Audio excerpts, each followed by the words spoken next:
Hey, what the heck are you going to do about this? You've got my computer infected with a virus because of you. Being yelled at by my unreasonable boss, I couldn't talk back and just waited for time to pass. Then, it happened. I'm going to have to cancel the $500,000 car I had asked you to order before. A quiet yet firm voice echoed in the showroom. I recognized the man who said this to my boss. He was an elderly man I had seen before, collapsed from heat stroke at a crossroads. You are off my case right now.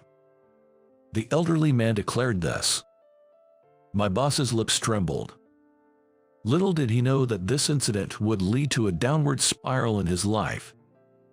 I'm Matthew, a 28-year-old car life advisor working at a well-known luxury foreign car dealership that everyone knows. As a child living in the countryside, I used to admire the coolness and rare retro style of the classic cars I saw while walking to school. Around the same time, after watching a European car action movie, I got excited about the various cars' designs, speed, and the coolness of the actors driving them, and dreamed of driving cars just as coolly one day. Since then, I've been hooked on cars, secretly researching various classic and new car models on my home computer, eventually developing a particular interest in European cars. Initially, I just wanted to ride and drive them, but gradually my dream evolved into wanting to work surrounded by such cool cars. After graduating from college, my dream came true when I got a job at the American headquarters of a European car manufacturer. After a few years at a dealership in New York, my passion led to excellent performance. This time, I was set to transfer to a branch in a regional area for the first time. Tough break. When my transfer was announced, a senior had said this to me. Bad luck. You're being transferred, right? Yes. Have you heard about that branch? No. What about it? The branch I was transferring to was among the top in sales in the region. It's clear that the types of cars sold and their frequency differ between New York and regional areas. While working at my current store, it's possible that my performance might drop, but is it really as bad as being called unlucky? As I pondered, my senior leaned in, looking uneasy. The branch itself is fine, it's just that the branch manager seems to be a difficult person. The branch manager. Apparently, there have been various problems, and new employees quit quickly due to this, leading to constant understaffing. Your transfer might be to fill in for a veteran employee who just left. I see. Turnover is high, and upper management knows it. But since the sales are good, they turn a blind eye. It seems unlikely the branch manager will be transferred anytime soon. Be careful. Thanks, I appreciate it.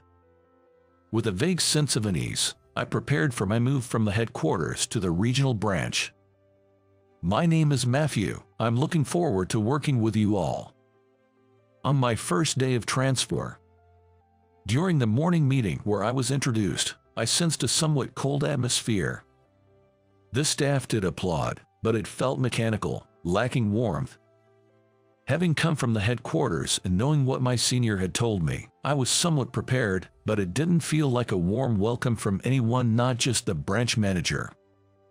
The notorious branch manager was named Ken, and soon enough, I was to learn the truth behind the rumors I had heard from my senior. I'll be out for sales visits now. Take care of the rest. Yes. What's with that look? Got a problem? No, nothing at all. Ken, intimidating one of the staff members, glanced around and smirked before leaving the showroom. When Ken's car was out of sight, I approached a staff member sitting at the neighboring desk. Excuse me. Yes. Where did Ken go? Is there really sales visits? Oh, if you're going to work here, you shouldn't get involved in that. Ken just went to slack off. Slack off? Yes, it's usual for him. He dumps his work on his junior colleagues and is probably napping in some parking lot by now. He'll be back soon, though. Hearing this resigned sigh, I was at a loss for words. Is that really allowed? I didn't get any more details, but when I asked other staff members, I got similar responses. Apparently, Ken has been doing this for years, piling work on his junior colleagues while he slacks off. He usually returns around noon with a refreshed look, as usual. True to their words, Ken returned around 1 p.m. His face did indeed look refreshed. "Back already, Ken?" "Yeah, did you finish what I asked?" "It's done, right?" "Sorry, it's not done yet." When one staff member apologized, Ken's smirking face turned angry. "Not done yet? Are you kidding me?" He suddenly raised his eyebrows and started yelling. "I'm so sorry, I'll finish it right away." "Geez, you're too slow. Think about efficiency. You were probably doing unnecessary stuff." Ken, hitting the desk with documents, intimidated the staff member completely. Tired of yelling, Ken looked around. And inevitably, our eyes met. Feeling a chill at his smirk, I casually looked away, but it was too late. I later learned that I was the only one who had looked up at that moment. Ken walked briskly towards me. "How's the progress on the task I asked you about this morning?" he asked. "Yes, it's already done." I handed over the compiled data, which he took carelessly and skimmed on the spot. Then, laughing through his nose, he said, "As expected of the elite from the headquarters, your work quality and speed are different, huh?"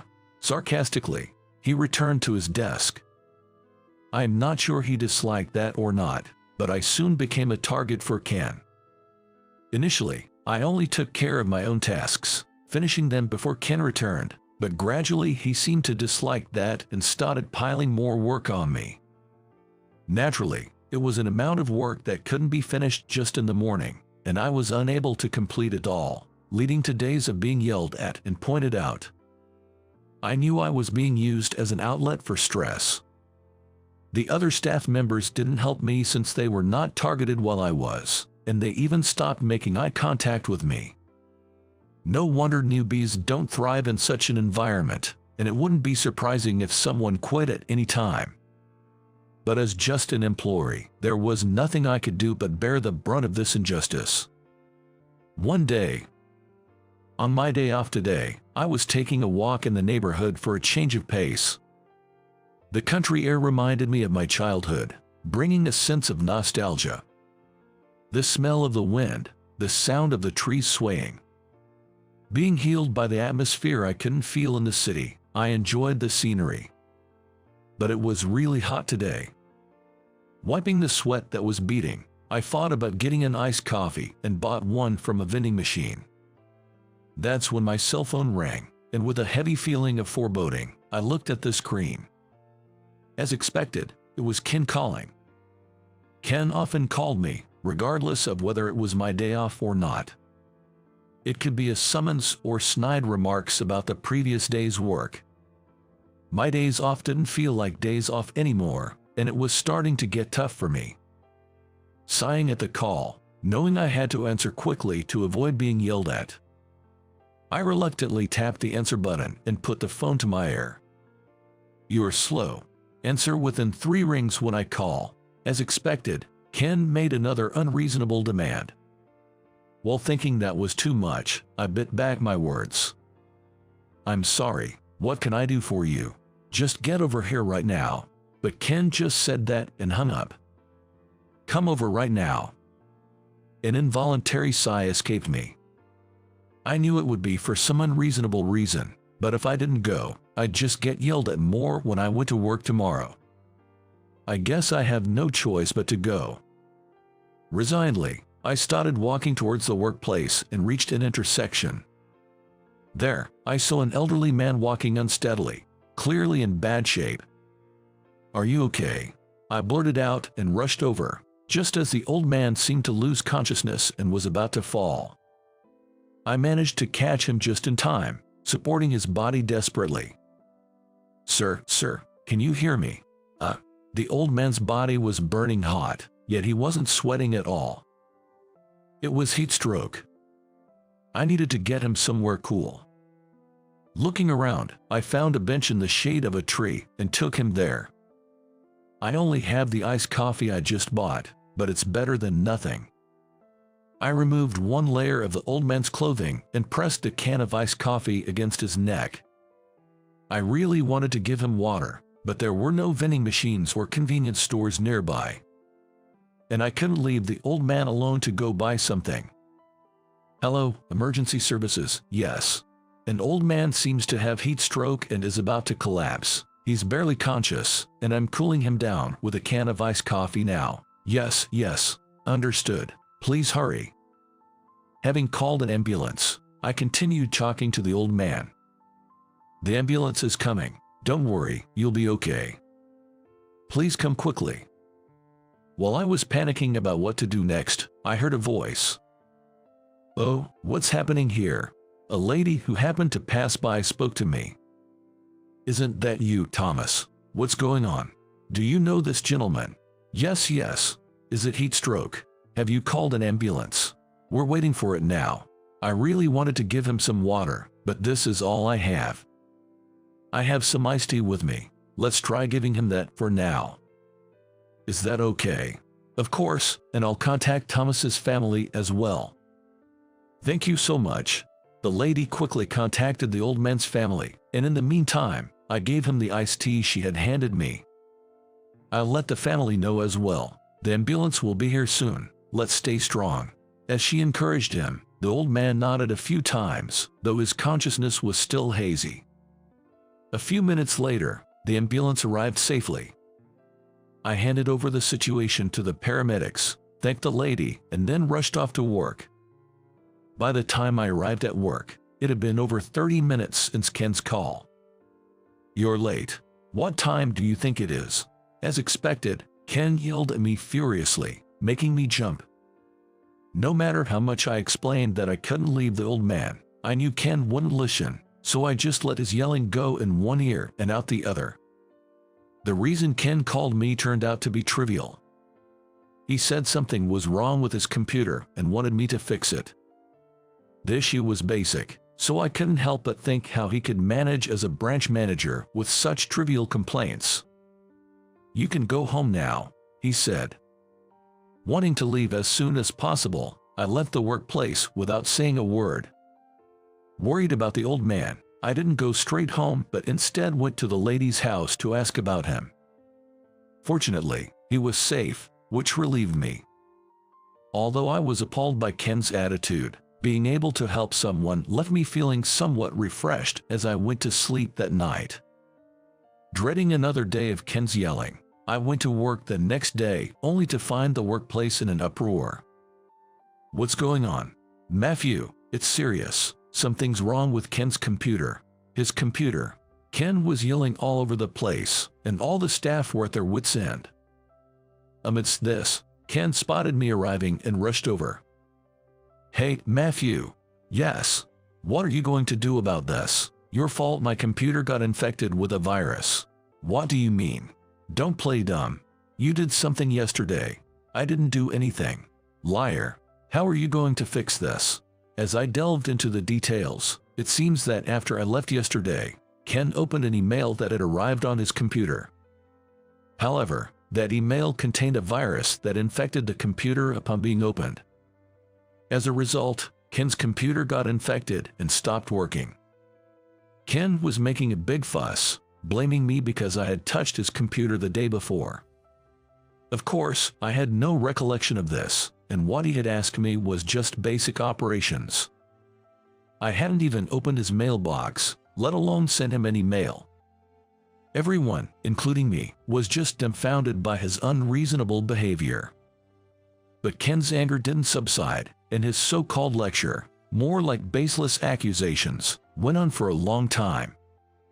It continued even past the opening time of the store, and he was yelling so much that some customers got scared and left. Something had to be done. But there was no stopping Ken's momentum. When I was at a loss, the store's door opened and two men entered. Ken, who had glanced at them, suddenly stopped yelling at me and approached the two men, fawning over them. It's been a while. We've been waiting for you. However, ignoring Ken's greeting, the two men came to me. Matthew, Thank you so much for yesterday.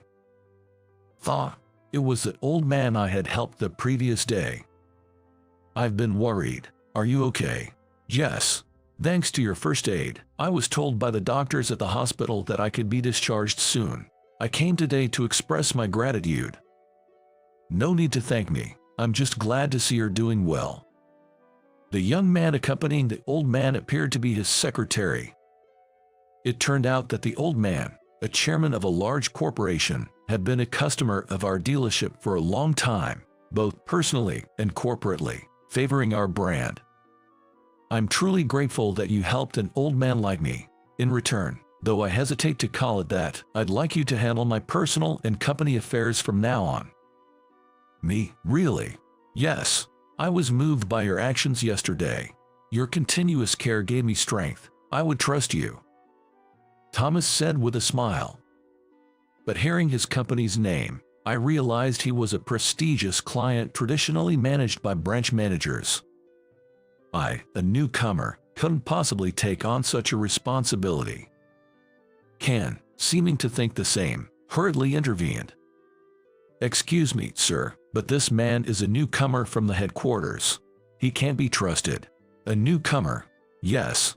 He might have some grudge against me. Today he even broke my computer. I was just lecturing him about it. A newcomer? Huh, that sounds more like you, Ken.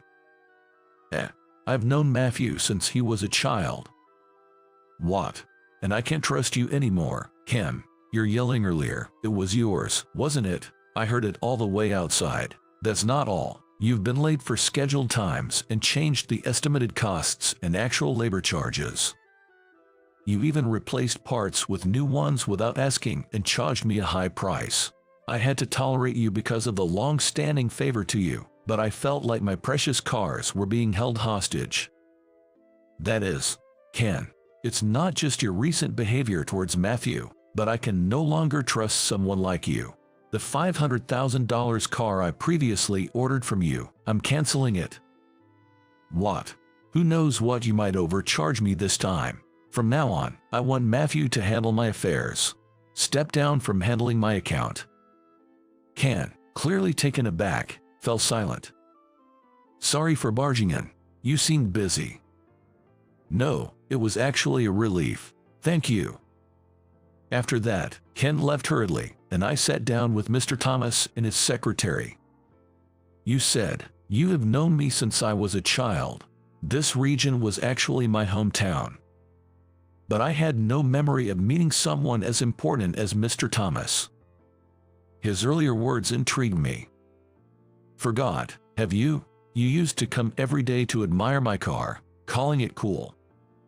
This revelation astonished me. Remember now. Are you that guy? Mr. Thomas was the owner of the classic car that inspired me to enter this world. Yes, I couldn't forget you. No other child showed such enthusiasm for my car. I'm sorry for bothering you back then. No, I was happy. Remember when you fell and cried on the roadside, and I happened to pass by? I drove you home in that car. Yes, I remember. You're remembering all that is amazing. Of course, I can forget your smile, being so happy just to ride in the car. I promised to take you for a ride again, but couldn't fulfill it due to being busy. Please don't worry about it. The fact that you let me ride in your car back then was a truly precious moment for me. That car was my starting point. It's the reason I wanted to get into this job. When I heard about the transfer from the headquarters to my hometown, I accepted immediately, hoping I might see that classic car again. I wanted to thank you for that time, but I was so focused on the cars that I honestly didn't remember your name and had no leads. But to meet you again like this, I never imagined it. It feels like a dream come true, and I'm so happy. Before I knew it, I was passionately speaking with tears of joy, and Thomas listened happily. Actually, I've been maintaining that car from back then. I still drive it to this day. Is that so? You should come and see it again. And to think, that boy from back then has grown up so well. It sure makes me feel my age. Mr. Thomas smiled deeply with a sense of nostalgia. Then, his secretary spoke up. Sir, it's almost time. Ah, yes, Matthew, I'm sorry to rush, but I need to ask for your help with my car's maintenance. Ah, yes, I'll check with the mechanics right away. Please wait a moment. I quickly confirmed with the mechanics and took the keys from Thomas. After handing over to the mechanics, the secretary came outside and spoke to me. Matthew, it's been a while. Don't you remember? We went to the same middle school. I'm Keith. Keith, from the basketball team. Are you that Keith? Yeah. The secretary was Keith, my senior from the basketball club during middle school. Back then, he was known as a bit of a troublemaker, but now he looked like a successful businessman in his suit, which surprised me. I probably wouldn't have recognized him if he hadn't said anything. Actually, it was me who sent that email to Ken's computer. What? I knew you had returned to your hometown. News spreads fast in the countryside. I knew Ken had been targeting you, so I wanted to get back at him. I sent the email just as Thomas was about to visit. He was so happy talking about how you helped him yesterday, so I carried out the plan thinking Mr. Thomas would surely help you. I'm sorry for using you like that. I was left speechless. It seemed I had been dancing on Keith's strings the whole time. Of course, Mr. Thomas doesn't know any of this, and his feeling unwell yesterday was genuine. I'm grateful you helped him. Thank you, truly. No, don't mention it. You must have been surprised when you came to work today, but don't worry, the virus was only meant to startle. It won't cause any real damage. It should be back to normal soon. I didn't intend to cause any harm to the company. Indeed, it was only Ken's computer that had been affected by the virus. Ken, thinking his computer was ruined, would surely be red-faced if he knew the truth. I shouldn't be proud of it, but after all the trouble he caused, Mr. Thomas was also quite relieved. Keith's mischievous grin sent a chill down my spine. You haven't changed at all, Keith. Is that so? Well, I've always been this kind of person. Haha, I definitely don't want to make an enemy of you, Keith. I'll take that as a compliment. Keith was always smart and loved pranks. I remember when our club coach unjustly scolded us and Keith ran off with his wig, leaving us all to face the consequences, but everyone felt better afterward. I've already informed the headquarters about Ken, so don't worry, we're working with our lawyer to refund the overcharges Ken made to Thomas. His future looks pretty bleak now. Seeing his cunning smile, I vowed never to cross Keith. Later, I learned that the good sales at our dealership were largely due to Thomas's purchases of personal and company cars. Ken losing Thomas as a client meant losing everything for him. Mr. Thomas told me he had no choice but to continue dealing with us because there were no other dealerships nearby, and he particularly liked our brand's safety and design. Especially that classic car he first let me ride in. He bought it with his first earnings and had a strong attachment to it. He was pleased to have someone admire it as cool and to have such a significant impact on that person's life. 2 years later, I was working as the branch manager of that dealership. Ken had quietly resigned at some point. Do you want to know what happened to Ken after that? Keith asked me, but I shook my head, not wanting any more involvement. Even though I was still new as a store manager, I felt that the dealership, which had been listless under Ken, was beginning to come alive again. I'm counting on you. Receiving such encouraging words from customers who visit the store fills me with joy.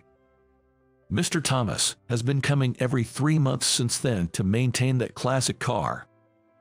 Being able to see the cool car that inspired me to pursue this career again makes my work days more fulfilling. One day, Mr. Thomas invited me for a drive. The thought of riding in that classic car again makes my heart race, almost to the point of tears. Remembering me as a child. Caring about a small promise made so long ago. Placing trust and expectations in someone like me. All of these are blessings, things I shouldn't take for granted. I want to keep working diligently and sincerely to repay this kindness.